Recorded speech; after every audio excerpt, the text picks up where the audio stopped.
الحمد لله نحمده ونستعينه ونستغفره ونؤمن به ونتوكل عليه ونعوذ بالله من شرور أنفسنا ومن سيئات أعمالنا من يهد الله فلا مضل له ومن يضلل فلا هادي له أشهد أن لا إله إلا الله وحده لا شريك له وأشهد أن سيدنا ونبينا ومولانا محمدا عبده ورسوله أرسله ربه بالحق بشيرا ونذيرا وداعيا إلى الله بإذنه وسراجا منيرا صلى الله تعالى عليه وعلى آله وصحبه وبارك وسلم تسليما كثيرا أما بعد فأعوذ بالله من الشيطان الرجيم بسم الله الرحمن الرحيم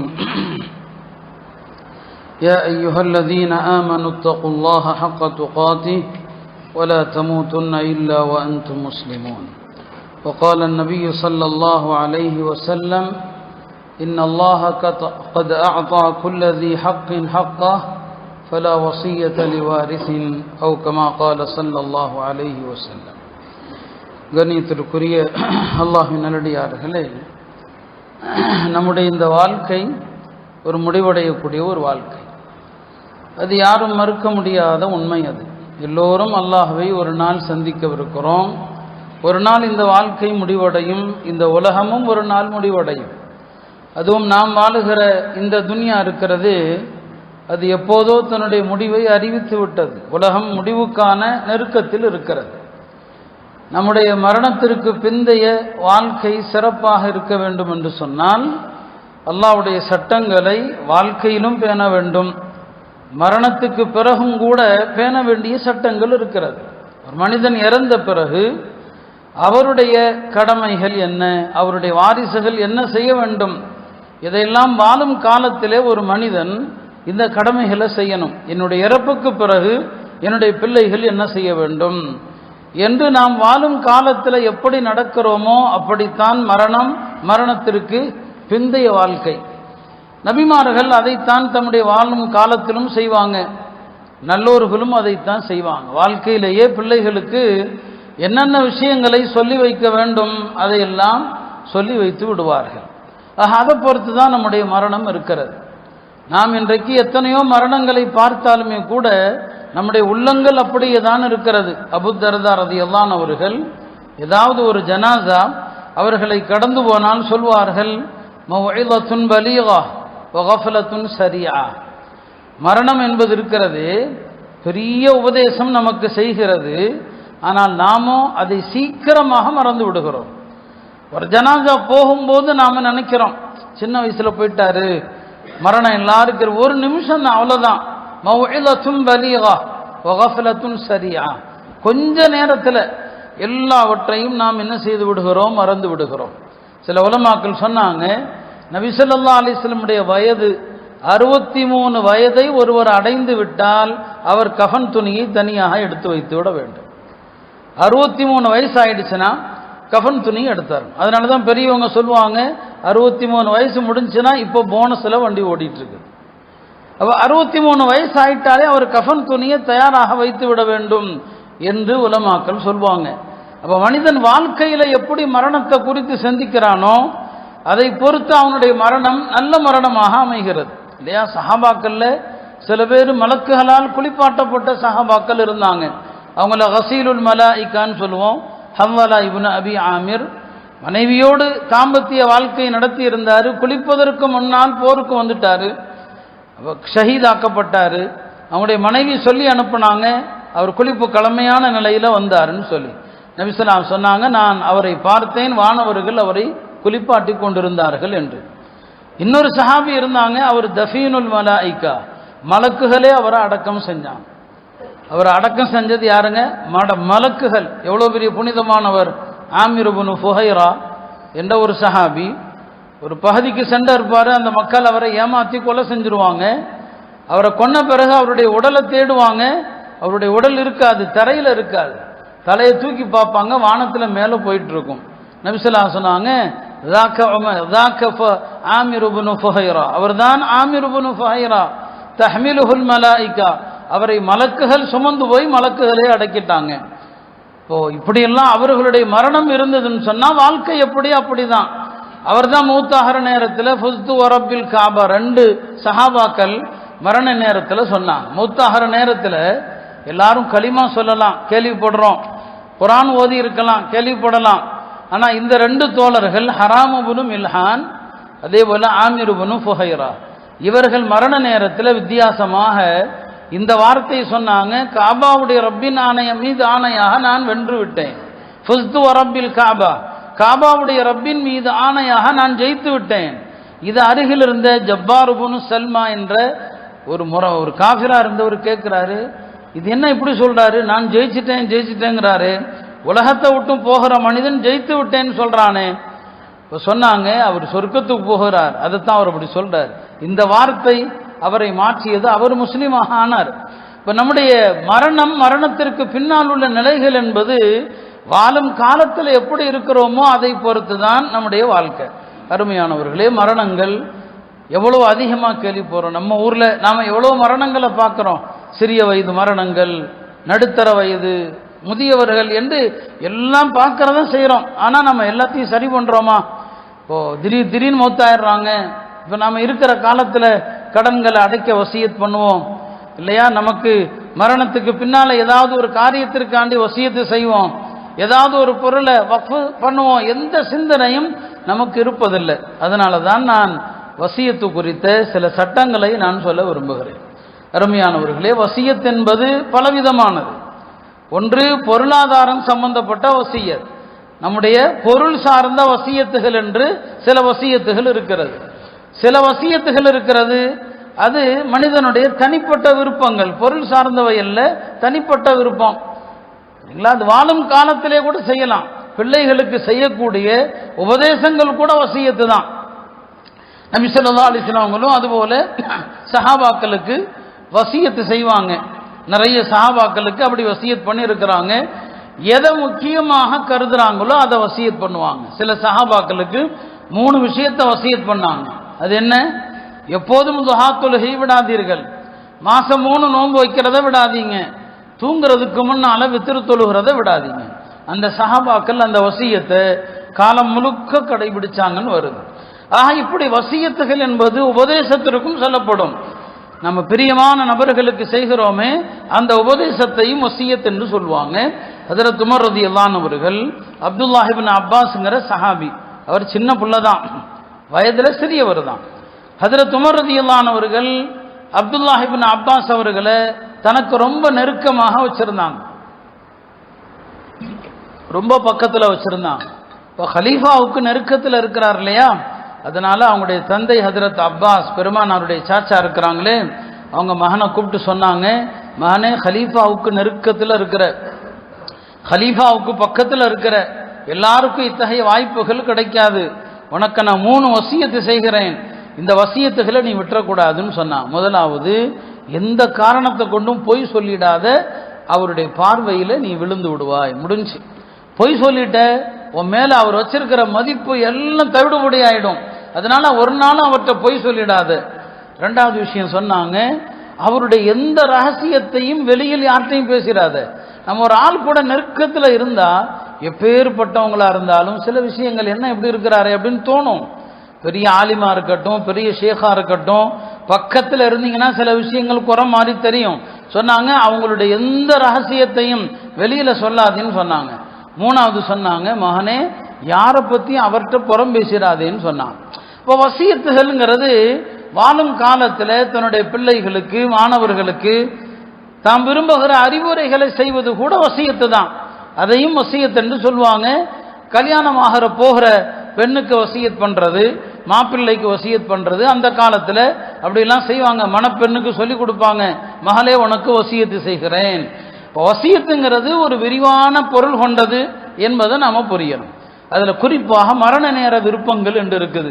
மௌத்தா போனா என்னை இந்த துணியில கஃன் செய்யுங்க, நான் மௌத்தா போனா என்னை இன்னார குளிப்பாட்ட சொல்லுங்க, நான் மரணித்தா இன்னார தொழுவைக்கு சொல்லுங்க, அப்படிலாம் கூட வசியத் இருக்குது. சஹாபாக்கள் அப்படியும் வசியத் பண்ணாங்க. ஹஜ்ரத் அபூபக்கர் ரலியல்லாஹு அவர்கள் அவங்க மரண தருவாய் அது. அந்த நேரத்தில் தன்னுடைய மகள் ஹஜ்ரத் ஆயிஷா ரலியல்லாஹு அன்ஹா சொல்றாங்க, இந்த அங்க 2 துணி இருக்குமா, அதை எடுன்னு சொன்னான். பழைய துணி அது, நான் இறந்து போயிட்டா இந்த துணியில என்ன கஃபன் செய்யுன்னு சொன்னான். ஏன்னா எல்லாருக்கும் புது துணி தானே வாங்கி கஃபன் செய்கிறோம், அப்போ கஃபன் புது துணியா இருக்கணும்னு தேவையில்லை. ஹஜ்ரத் அபூபக்கர் சொன்னாங்க, இந்த துணியில என்ன கஃபன் செய்யுங்கம்மான்னு சொன்னான். இல்லை ஏன் புது துணி வேண்டாமான்னு சொல்லி, புது துணி உடுத்துறதுக்கு உயிரோடு இருக்கிறவன் தான் தகுதியானவன். யார் உசுரோடு இருக்கிறானோ அவனுக்கு தான் புது துணி, மண்ணுக்கு போறவனுக்கு எதுக்கு புது துணின்னு சொன்னான். இது மண்ணுக்கு போற உடம்பு, இந்த உடம்புக்கு எதுக்குமா புது துணி? இந்த ஆடையில நான் நிறைய வணக்கங்கள் புரிஞ்சிருக்கிறேன், நிறைய நல்லறங்கள் செஞ்சிருக்கிறேன், அதுல என்ன அடக்குன்னு சொன்னாங்க. அந்த காலத்தில் அப்படிதான், புது துணி வாங்க மாட்டாங்க. அவருக்கு எந்த துணி திருப்தியா இருக்குதோ அதுல கஃபன் செய்ய சொல்லுவாங்க. சில சஹாபாக்கள் பத்ர்ல கலந்து கொண்ட ஆடையை வச்சிருந்தாங்க, இந்த ஆடையில கஃபன் பண்ணுங்க அப்படின்னு சொன்னான். அப்ப இது ஒரு வசியத்து, இந்த மாதிரி என்னை இப்படி கஃபன் செய்யுங்க அப்படின்னு சொல்றது. அதே மாதிரிதான் சில நேரங்கள்ல இறக்குற நேரத்துல தன்னை யார் குளிப்பாட்டணுங்கிற வசியத்து செய்யறது இருக்குது. அபூபக்கர் அவர்கள் வசியத் பண்ணாங்க, நான் இறந்தா என் மனைவியே என்ன குளிப்பாட்டட்டும்னு சொல்லி. கணவனை மனைவி குளிப்பாட்டலாம், அதுல கருத்து வேறுபாடு இல்லை. மனைவியை கணவன் குளிப்பாட்டலாமா, அதுல தான் கருத்து வேறுபாடு இருக்குது. அபூபக்கர் சொல்லிட்டாங்க, நான் இறந்து போனா என்னை யாரும் குளிப்பாட்ட வேண்டாம், என் மனைவி அஸ்மா ரலியல்லாஹு அன்ஹா குளிப்பாட்டட்டும். அந்த மாதிரி அவங்க தான் குளிப்பாட்டினாங்க. அனஸ் ரலியல்லாஹு அவர்கள் அவங்க மரணிக்கிற நேரத்தில் யாரை குளிப்பாட்ட சொல்றாங்க? அவங்களுடைய மாணவர், ஒரு பெரிய தாபிஇ, கனவுக்கு விளக்கம் சொல்றவர் அல்லாமா முஹம்மது பின் சிரீன் சொன்னாங்க, நான் மூத்தா போனா முஹம்மது பின் சிரீனை குளிப்பாட்ட சொல்லுங்க. இப்படியெல்லாம் அந்த நேரத்தில் சில அவங்களுக்கு மனசுல பட்ட சில நல்லவங்களை சொல்லி இவங்களை குளிப்பாட்ட சொல்லுங்க அப்படின்னு சொல்லி என்ன செய்வாங்க, வசியத் பண்ணுவாங்க. இமாம் அபூ தாவூத் ரஹ்மத்துல்லாஹி அலைஹி அவங்க மௌத்தாகிற நேரத்தில் சொன்னாங்க, நான் மௌத்தா போனா இன்னார குளிப்பாட்ட சொல்லுங்க. ஒரு கிதாபுடைய பெயரை சொல்லி அந்த கிதாப் மையத்தை எப்படி குளிப்பாட்டணும், அதுல சுன்னத்து என்ன, அதுல வாஜிபு என்ன, அதுல ஒழுக்கம் என்ன, இதுதான் அந்த கிதாப்ல வருது. சொன்னாங்க, இந்த கிதாபை பார்த்து என்னை குளிப்பாட்ட சொல்லுங்கள் அப்படின்னு சொன்னாங்க. இதுவும் வசியத்துல வரும், மரண நேர வசியத்துகள்ல வரும். அதே மாதிரி நான் மௌத்தா போனா யார் தொழு வைக்கிறது? மரணித்தவருக்கு தொழு வைக்கிறதுக்கு சில இமாம்கள் கருத்து, மையத்தினுடைய வலி யாரோ அவர் தொழு வைக்கணும். சில இமாம்கள்ட்ட மஹல்லா இமாம் யாரோ அவர் தொழு வைக்கிறது நல்லது. இதெல்லாம் விட அவரே சொல்லிட்டு போறார், நான் மூத்தா போனா இன்னார தொழு வைக்க சொல்லுங்க. இப்போ ஹஜ்ரத் அபூபக்கர் சொன்னாங்க, நான் மரணித்தா உமரை தொழு வைக்க சொல்லுங்கன்னு சொன்னாங்க. உமர் அவர்கள் மௌத்தாகும் போது, நான் மரணித்தால் சுஹைப் அவரை தொழுவிக்க சொல்லுங்க, சுஹைப் ரலியல்லாஹு அன்ஹு அவர்களை தொழுவிக்க சொல்லுங்கள் என்று அவர்கள் என்ன செஞ்சாங்க, வசியத் பண்ணியிருந்தாங்க. உம்மு சலமா ரலியல்லாஹு அன்ஹா அவர்கள், நான் இறந்து போயிட்டா சயீத் இப்னு ஸைத் ஹஜ்ரத் உமருடைய மச்சானாக இருக்கிறாங்க, சொர்க்கத்தை கொண்டு சுப செய்தி சொல்லப்பட்டவர்கள்ல ஒரு தோழராக இருக்கிறாங்க. நான் மூத்தா போனா சயீத் இப்னு ஸைதை தொழு வைக்க சொல்லுங்க. அன்னை ஆயிஷா அவர்கள் இறக்கும் போது அவங்க யாரை வசியத் பண்றாங்க, நான் மூத்தா போனா அபூ ஹுரைராவை தொழுவிக்க சொல்லுங்க. அதிகமான ஹதீசுகள் அறிவிக்கிறாங்க இல்லையா. இப்படி வசியத்துகள் இப்படியும் உண்டு. தனக்கு பிறகு தன்னுடைய இறுதி காரியங்களை யார் செய்யட்டும், அவங்க பார்வையில யாரை ரொம்ப நல்லவங்க நினைக்கிறாங்களோ அவங்க குளிப்பாட்டட்டும், அவங்க எனக்கு தொழுவிக்கட்டும் அப்படிங்கிற வசியத்துகள் எல்லாம் சஹாபாக்கள்கிட்ட இருந்துச்சு. இப்னு மஸ்ஊத் அவங்க, நான் மூத்தா போனா ஜுபைர் இப்னுல் அவ்வாம தொழுவிக்க சொல்லுங்க. இது எதை காட்டுதுங்கிறத நீங்க பார்க்கணும். இது நீங்க சாதாரணமாக கடந்து போற விஷயம் அல்ல. ஒரு மனிதன் தன்னுடைய மௌத்தை பத்தி கவலைப்படுறான், நான் மௌத்தானா எனக்கு யார் யார் இறுதி காரியங்களை செய்யணும். இன்னைக்கு உலகத்தினுடைய எல்லா விஷயங்களுக்கும் ஏற்பாடு பண்றோம், மற்ற எல்லாத்துக்கும் ஏற்பாடு பண்றோம். நான் மரணித்தால் என்னை எப்படி குளிப்பாட்டணும், நான் மரணித்தால் என்னை எப்படி கஃபன் செய்யணும், இதை பத்தி நமக்கு அந்த அக்கறை இல்லை. என்ன அதை பத்தி ஒரு பயம், மரணம் அப்படின்னாலே பயம், பயந்தாலும் பயப்படாவிட்டாலும் அது வரக்கூடிய நேரத்தில் வரும். அந்த சஹாபாக்கள் அந்த சிந்தனை அவங்கள்ட்ட எப்போதுமே ஓடும். அதனால தாம் வாழுகிற காலத்தில் எப்பா என்னுடைய மரணத்துக்கு பிறகு இதெல்லாம் இப்படி இப்படி செய்யுங்க அப்படின்னு அந்த தோழர்கள் சொல்லி வச்சுட்டு போனான். அருமையானவர்களை, இப்படி வசியத்து என்பது ஏராளமாக இருக்குது. அதுல வசியத்துல ஒரு வகை தான் பொருள் சார்ந்த வசியத்துகள். பொருள் சார்ந்த வசியத், அதைத்தான் நான் இங்க சொல்ல போறேன். அருமையானவர்களே, காசு பணம் முதல்ல புரிந்து கொள்ளணும். காசு பணத்தை சம்பாதிப்பது தவறல்ல, சம்பாதிக்கிறது தப்பு அல்ல. ஆனா காசு பணத்துல நிறைய வேணும் என்று ஆசைப்படுறது தப்பு. ஹக்கீம் இப்னு ஹிஸாம் என்று ஒரு சஹாபி. பெருமானார் ஸல்லல்லாஹு அலைஹி வஸல்லம் அவர்களை விட முன்னால் பிறந்தவர். பெருமானாரை விட அவருக்கு வயசு அதிகம். பின்னால தான் முஸ்லீம் ஆனார். அவர் இஸ்லாத்தை ஏற்று மக்காவிலிருந்து மதீனா வந்துட்டார். வந்தது யா ரசூலல்லாஹ் எனக்கு ஏதாவது பொருளுதவி செய்யுங்கன்னு கேட்டார். நபி ஸல்லல்லாஹு கொடுத்தாங்க. யா ரசூலல்லாஹ் இன்னும் கொடுங்க. நபி ஸல்லல்லாஹு கொடுத்தாங்க. மூணாவது முறையும் கேட்டார், கொடுத்தாங்க. கொடுத்துட்டு சொன்னாங்க, ஹக்கீமே இந்த செல்வம் இருக்கிறதே இன்னஹாதல் மால், இந்த செல்வம் இருக்கிறதே ஹுல்வத்துன் ஹதிரத்துன், இது பசுமையானது, கவர்ச்சியானது. யார் இந்த செல்வத்தை முறையோடு எடுக்கிறாரோ அவருக்கு அல்லாஹ் அதுல பரக்கத் செய்வான். யார் இந்த செல்வத்தை முறையின்றி பயன்படுத்துகிறாரோ அவருக்கு அல்லாஹ் பரக்கத் செய்யறதில்லை. அதனால இனிமே செல்வங்களை யார்கிட்டையும் கேட்காதுன்னு சொன்னான். யார்கிட்டையும் இனிமே செல்வத்தை கேட்காத அப்படின்னு சொல்லிட்டான். அவ்வளவுதான். இது பெருமானார் அவருக்கு சொன்ன வசியத்து என்று வைத்துக் கொள்ளுங்க. சில சஹாபா பெருமக்கள் பெருமானார் ஸல்லல்லாஹு அலைஹி வஸல்லம் அழுத்தமா சொல்லிட்டா அதை மாறவே மாட்டாங்க. யார்கிட்டையும் எதுவும் கேட்காதேன்னு சொன்னாங்க. அல்லாஹ் உனக்கு பரக்கத் செய்வான்னு சொன்னான். எதையுமே இருக்கிறதுக்கு மேல ஆசைப்படக்கூடாது. ஆசைப்பட்டா எல்லாம் போயிடும். ஆதம் அலைஹிஸ்ஸலாமுக்கு எல்லாமே அல்லாஹ் சொர்க்கத்தில் கொடுத்தான், எல்லாத்தையும் கொடுத்திருந்தான். ஒன்னே ஒன்றை மட்டும் கொடுக்கல, அதை மட்டும் அல்லாஹ் தடுத்தான் இல்லையா? அதை அடையணும்னு ஆசைப்பட்டாரு, சொர்க்கத்தை விட்டு வெளியே போயிட்டான். இருக்கிறதுக்கு மேல் ஆசைப்பட்டால் இருக்கிறதும் போயிடும். இன்னைக்கு நம்ம எல்லாருடைய நிலையும் அப்படிதான். இப்போ நபி ஸல்லல்லாஹு அலைஹி வஸல்லம் சொல்லிட்டாங்க, யார்கிட்டையும் எதையும் கேட்காதப்பா, அவ்வளோதான். அவர் அதுக்கப்புறம் முஆவியாவுடைய காலம் வரைக்கும் வாழ்ந்தார். ஹக்கீம் இப்னு ஹிஸாம் ரலியல்லாஹு அன்ஹு அவர்கள் யார்கிட்டையும் எதையும் கேட்க மாட்டார்.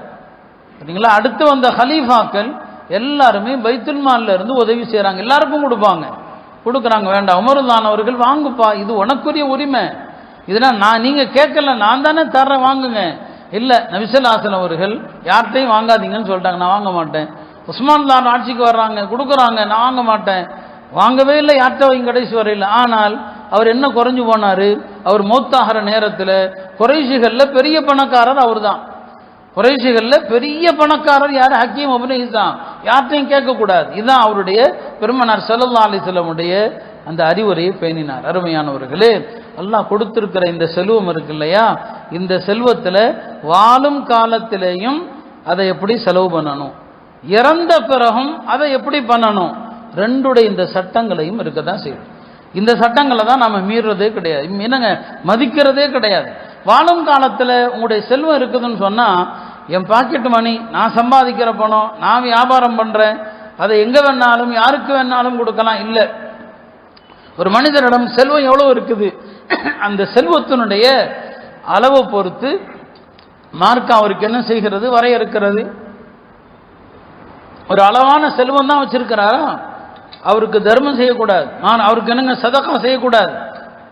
முதல்ல உனக்கு செலவு செய், பிறகு உன்னுடைய மனைவிக்கு செலவு செய், பிறகு உன்னுடைய பிள்ளைகளுக்கு செலவு செய், அடுத்து மிச்சம் இருந்தால் இதர உறவுகளுக்கு செலவு செய். மார்க்கம் எல்லாவற்றிலும் ஒரு வரிசையும் முறையை வச்சிருக்குது. என் காசை யாருக்குனாலும் அள்ளி கொடுக்கலாம், பிள்ளைகளை மனைவி மக்களை பட்டினி போடலாமா?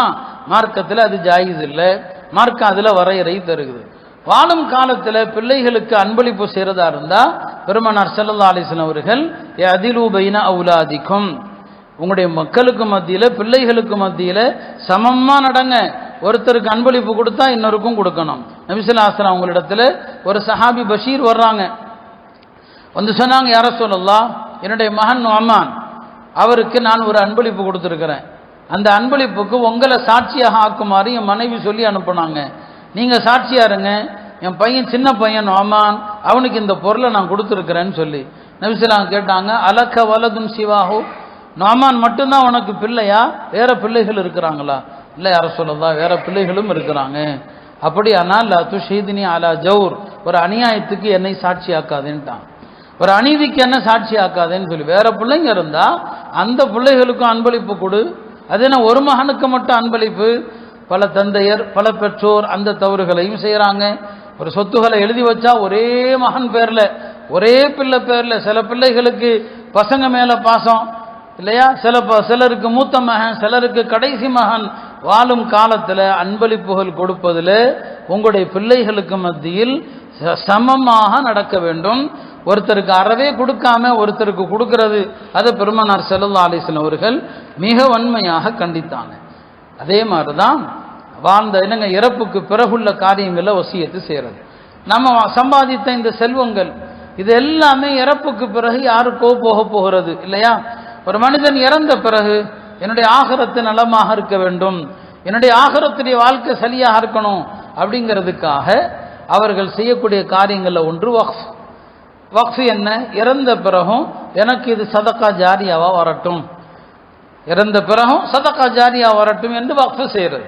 அதில் ஒன்று தான் வசியத். நான் இறந்துட்டா இன்னாருக்கெல்லாம் உதவி செய்யுங்க, அவங்களுக்கு நீங்கள் செய்யக்கூடிய சதக்காக்கள் என்னுடைய கபருக்கு நன்மைகளாக வரட்டும் என்று வசியத்து செய்கிறது. இதெல்லாம் என்ன? இறப்புக்கு பிறகு தனக்கு நன்மைகள் வரட்டும் என்பதற்காக இந்த வக்ஃபு வசியத்துடைய சட்டங்கள் எல்லாம் மார்க்கத்தில் இருக்கு. நான் ரமலானுடைய பயானில் கூட சொல்லியிருப்பேன், பொருளாதாரத்தில் ஒரு 4 விஷயங்களை பேணிட்டா இந்த உம்மத்துடைய துவாக்கள் கபூல் ஆகும்னு சொல்லியிருக்கிறேன்.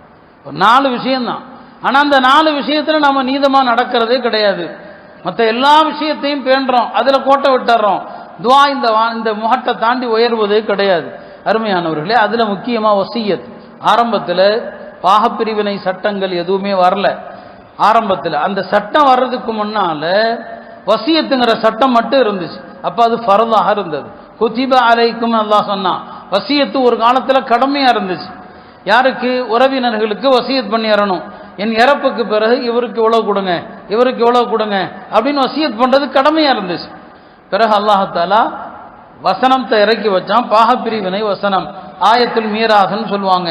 அதுல யாருக்கு எவ்வளவுங்கிறத அல்லாஹ்வே சொல்லிட்டான். எல்லாருக்குரிய பங்கையும் அல்லாஹ் சொல்லிட்டான். பெருமானார் ஸல்லல்லாஹு அலைஹி வஸல்லம் அவங்க சொன்னாங்க, இன்னல்லாஹ கத் அஅதா குல்ல தி ஹக்கின் ஹக்கஹு ஃபலா வஸியத லிவாரிசின்.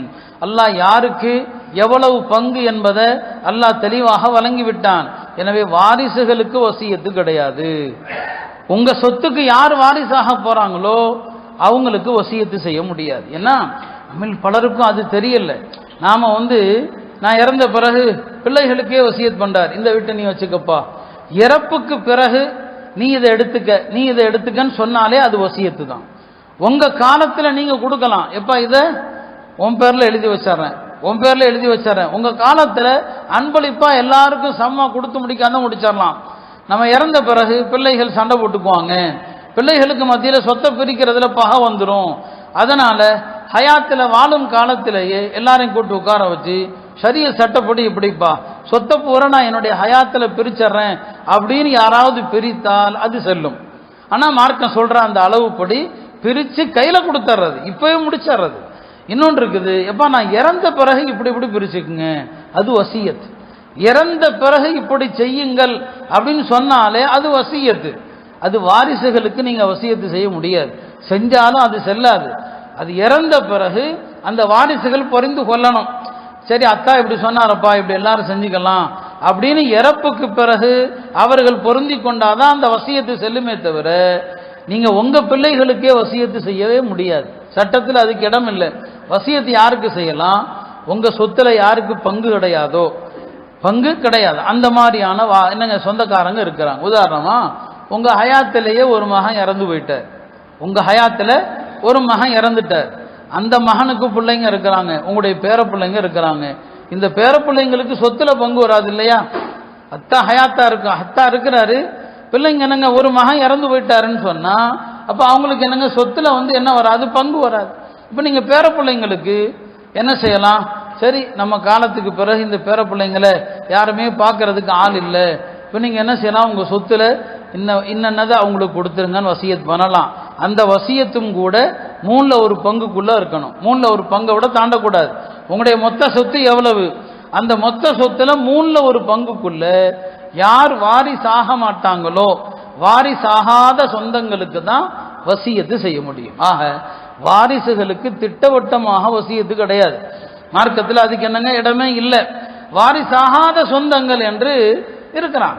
இப்போ நீங்க நினைக்கிறீங்க அவங்களாம் ஏழைகளா இருக்கிறாங்க, நாளைக்கு நம்ம பிள்ளைங்க பார்த்துக்குவாங்களான்னு தெரியாது. உங்க ஹயாத்தில் நீங்க செலவுக்கு பணம் கொடுத்தீங்க, மாசம் கொடுத்தீங்க, வேற பொருள்கள் எல்லாம் வாங்கி கொடுத்தீங்க. இப்போ உங்களுக்கு பயம் வருது, நம்ம மூத்த ஆயிட்டா என்ன செய்யறது? இவங்களை யார் பார்ப்பாங்க? இறந்துட்டா அவங்களுக்கு சொத்து வராத சொந்தங்கள். இப்போ உங்க ஹயாத்தில் நீங்க என்ன செய்யலாம்? வசியத்து எழுதலாம். நீங்க நினைக்கிறத வசியத்து எழுதணும். வசியத்துகளில் வாஜிபான வசியத்து இருக்குது, சுன்னத்தான வசியத்து இருக்குது, சில வசியத்துகள் வாஜிபும் இல்லை, சுன்னத்தும் இல்லை, அனுமதி அளிக்கப்பட்ட வசியத். வாஜிபான வசியத்து என்ன? உங்களுக்கு கடன்கள் இருந்தால் கடன்களை எழுதி வச்சிடணும். மூத்தாயிரமோன்னு பயமா இருக்குது, இன்னென்ன கடன்கள் இன்னாருக்கு கொடுக்கணும், இவ்வளவு கொடுக்கணும், எழுதிடணும். அதே மாதிரிதான் நீங்க ஏதாவது மார்க்க கடமைகளை நிறைவேற்றாம விட்டுட்டீங்க. ஒரு வசதியான ஒரு ஹஜ்ஜு செய்யாம இருக்கிறாரு, இப்போ திடீர்னு மொத்தாகிற மாதிரி சூழ்நிலை வந்துருச்சுன்னா, எப்பா நான் ஹஜ்ஜு செய்யலை, எனக்கு ஹஜ்ஜு கடமை, எனக்காண்டி ஹஜ்ஜு செய்யுங்க, வசியத்து பண்ணணும், அது கடமை அவருக்கு.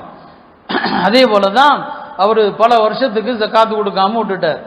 ஜக்காத்து கொடுக்கல, இப்போ என்னுடைய பொருளை நான் இத்தனை வருஷத்துக்கு ஜக்காத்து கொடுக்கலப்பா, என் பொருள் இருந்து ஜக்காத்தை கொடுத்துருங்க, வசியத்து செய்யணும். இதெல்லாம் கடமையான வசியத்துகள். சுன்னத்தான வசியத்துகள் என்ன? ஒருத்தர் பணக்காரராக இருக்காரு, பிள்ளைங்களும் நல்லா இருக்கிறாங்க, இப்போ என்ன செய்யணும்? இந்த சொந்தங்களுக்கெல்லாம் இவ்வளவு கொடுங்கப்பா என்று வசியத்து பண்ணணும். பிள்ளைங்களே ஏழையா இருக்கிறாங்க, அவங்கள்ட்டே ஒண்ணுமே கிடையாது, இப்போ வசியத்தே பண்ணக்கூடாது அப்படி உலமாக்கள் சொல்றாங்க. ஒரு ஆள் கொஞ்சம் பணம் வச்சிருக்கிறாரு, இப்போ அவருக்கு மரதுல் மவுத், மரண வியாதி வந்துருச்சு, இப்போ அவர் வசியத் பண்ணலாமா? அவருடைய பிள்ளைங்கள்ட்ட ஒண்ணுமே கிடையாதுன்னு சொன்னா இப்போ உலமாக்கள் வசியத்தை செய்யக்கூடாதுங்கிறாங்க. வாரிசுகளுக்கு எதுவுமே கிடைக்கக்கூடாது என்ற எண்ணத்தில் வசியத்து செஞ்சா அவன் நரகத்துக்கு தான் போவான். நபி ஸல்லல்லாஹு அலைஹி வஸல்லம் ஒரு ஆள் நல்லடியானா இருப்பான், நிறைய நல்ல அமல்கள் செஞ்சிருப்பான், மௌத்துடைய நேரத்தில் அவர் வாரிசுகளுக்கு அநீதி இழைக்கிற மாதிரியான ஒரு வசியத்து பண்ணிட்டாரு, அந்த வசியத்தினால அவன் நரகத்துக்கு போயிடுவான்னு சொன்னாங்க. பெருமானார் காலத்திலே ஒரு சஹாபி, அவருக்கு மொத்தம் இருந்ததே 6 அடிமைகள். 6 அடிமைகள். அந்த காலத்தில் அடிமைகளும் சொத்து தான், 6 அடிமைகள் தான் இருக்கிறாங்க, வேற எந்த சொத்தும் அந்த மனுஷனுக்கு இல்லை. மௌத்தாகிற நேரத்தில் என்ன நினைச்சாரோ தெரியல, மௌத்தா போற நேரத்தில் மனுஷன் என்ன நினைக்கிறான், கபருக்கு போயிட்டா அமல்கள் வரட்டும்னு சொல்லி 6 அடிமைகளையும் விடுதலை செஞ்சுட்டார். சட்டப்படி கூடாது, ஏன்னா 6 3 போடணும், 3ல் 1 2 அதானுங்க விடுதலை செல்லும். அவர் 6 அடிமைகளை விடுதலை பண்ணிட்டார். நபி ஸல்லல்லாஹு அலைஹி வஸல்லம் வந்தாங்க, அவர் இறந்து போயிட்டார். சொன்னாங்க, இந்த ஆள் 6 அடிமைகளையும் விடுதலை செஞ்சிருக்கிறான், எந்த நேரத்தில்? மௌத்தாகிற நேரத்தில். இது ரொம்ப தவறான நடவடிக்கை, நான் இவரை சபிக்கலான்னு நினைக்கிறேன், அந்த சாபம் அவருடைய கபர் வரைக்கும் போகும்னு சொன்னான். அப்போ மௌத்தா போற நேரத்தில் இருக்கிற சொத்தை எல்லாம் சதகா பண்றது, இருக்கிற சொத்தை எல்லாம் மதரசாவுக்கு எழுதி வைக்கிறது, முதல்ல அது செல்லாது. அந்த வசியத்து முதல்ல ஜாயிஸ் இல்லை. நீங்க மௌத்தா போற நேரத்தில் யாருக்காவது அன்பளிப்பு கொடுத்தா அந்த அன்பளிப்பு செல்லாது. நீங்க நலமா இருக்கும்போது, ஆரோக்கியமா இருக்கும்போது அது உங்க சொத்து. மௌத்துடைய அறிகுறிகள் வந்துருச்சுன்னு வைங்களேன், அது உங்க சொத்து இல்லை. நீங்க அந்த நேரத்தில் யாருக்கும் 5 பைசா தர்மம் செய்ய முடியாது. அதுக்கு தான் ஹயாத்தில் தர்மம் செய்யுங்க, ஹதீஸ்ல வரும். ஆரோக்கியமா இருக்கும்போது தர்மம் செய். மௌத்துடைய அடையாளங்கள் வந்துருச்சு, மரணப்படுக்க, எப்பனாலும் மௌத்து ரூஹ பிரியலாம். இப்போ கொஞ்சம் கண் தெளிகிறாரு, ஒரு 1000 ரூபாய் யாருக்காவது தர்மம் கொடுப்போம், செல்லாது. வாரிசுகள்கிட்ட கேட்கணும், பிள்ளைகள்கிட்ட கேட்கணும். இதுதான் நீங்க சம்பாதிச்ச காசுனுடைய உண்மை நிலை இவ்வளவுதான். மௌத்தா போற நேரத்தில் அந்த இதுல இருந்து ஒரு 5 பைசா நீங்க தர்மம் செய்ய முடியாது. தர்மம் செஞ்சாத அநியாயம் மார்க்கம் சொல்லுது. நீ நல்லா இருக்கிற காலத்தில் தர்மம் செய்யணுமே தவிர மரண நேரத்தில் அந்த சொத்து எதுவும் உங்க கையில கிடையாது. அருமையானவர்களே, பிள்ளைகளுக்கு என்ன கிடையாது? வசியத்துங்கிறது இல்லை. யார் வாரிசாவாங்களோ அவங்களுக்கு வசியத்து கிடையாது. அதனால என்னன்னா, வசியத்துங்கிறது மற்ற சொந்தங்களுக்கு செய்யறது, அது 3ல் 1 பங்குக்குள்ள செய்யறது. அப்படி வசிய செய்யறதா இருந்தால் அந்த வசியத்தை தான் எழுதணும். நபி ஸல்லல்லாஹு அலைஹி வஸல்லம் வசியத்து எழுதணும். நாங்க வசியத்து எழுதாம ஒரு 3 நாள் கூட ஒரு முஸ்லீம் தூங்கக்கூடாதுன்னு சொன்னாங்க. வசியத்து இருக்கணும். எத்தனையோ கடமைகள் இருக்குதா இல்லையா, அதையெல்லாம் நம்ம வசியத்து பண்ணணும்.